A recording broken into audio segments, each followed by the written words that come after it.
السلام عليكم زول في اللون. الحمد لله المنتخب ديالنا المغربي داز المباراة النهائية اللي غتلعب مع السنغال نهار الأحد إن شاء الله مع الثمانية.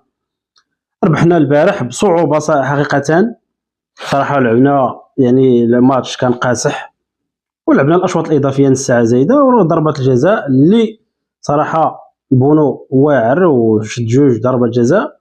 الحمد لله. المهم اللي هو مهم وهذا هو لاننا غنلعبوا النهائي ان شاء الله، والكاس ان شاء الله غتبقى في المغرب. يعني هذا يعني حلم يعني الطموح ديال لا اللعابه والمدرب والطاقم كامل، رئيس الجامعه كذلك الشعب المغربي ان شاء الله. هذا هو هذه المتمنيات ديالنا كاملين، هذا هو الحلم ديالنا ان الكاس يبقى هنا. كما شفتوا بعض يعني بعض ما غنقولش كلشي، بحال مثلا هذاك المدرب ديال مصر وبعض اللاعبين شفتهم كيفاش تصرفوا مورا ما ضرباتهم السنغال. صراحه ماتش ديال السنغال مصر ما قدمات والو في ماتش ديال السنغال، انا تفرجت في الماتش كامل ما قدمات والو، على طول يعني 80 او 85 دقيقه راجعه اللور. حتى شجلات السنغال عاد مصر تحركات شويه وبغات تلعب، ومنين تقصاو راه شفتوا داك اللاعب اللي كيشير بانه زعما راه الماتش مبيوع كذا. وشفتوا المدرب، سمعتوا المدرب شنو قال؟ اللي بعض المصريين من مصر ردوا عليه رد قاسي بانه راه ما في الدوش ومشى كيهضر على شي حوايج خارج الكره وخارج كره القدم، لانه بطبيعه الحال مدرب فاشل. لقاو المغرب يعني بغاو يعتبروا المغرب انه حيط قاصر، حيط قصير. اي واحد كيخسر كيلوم المغرب وكيلوم.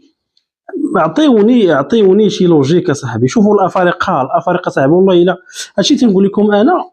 علاش هاد الناس بغيناهم يخرجوا؟ انا كنت ضد انه مصر تلعب النهائي، ماشي ضد يعني ما بغيتهاش تدوز، لان يلعبوا معنا في النهائي المرض الكحل غيتقصاو غيبداو يبكيو ولا درتو. خلينا خويا نلعبوا كره، حنا بغينا نجيونا نلعبوا كره، لعبوا معنا كره. دابا البارح كون سجلت علينا نيجيريا وخرجنا غيفرحوا ديك الساعه، يقول لك لا راه البطوله نقيه، لا التحكيم مزيان، لا لان حنا خرجنا. حنا دابا المغرب قوه كرويه حاليا، حاليا وفي المستقبل غتكون واحد القوه كرويه يعني غيبقى يضرب لها حساب الف حساب.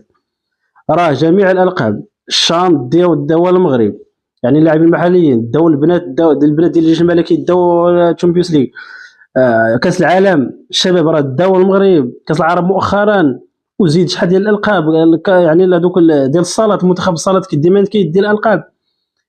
وهذا الشيء راه ماشي ما يجيش بالسهوله ولا جاي بالتحكيم ولا جاو. حنا اصلا ما نرضاوش المغرب، الامه المغربيه من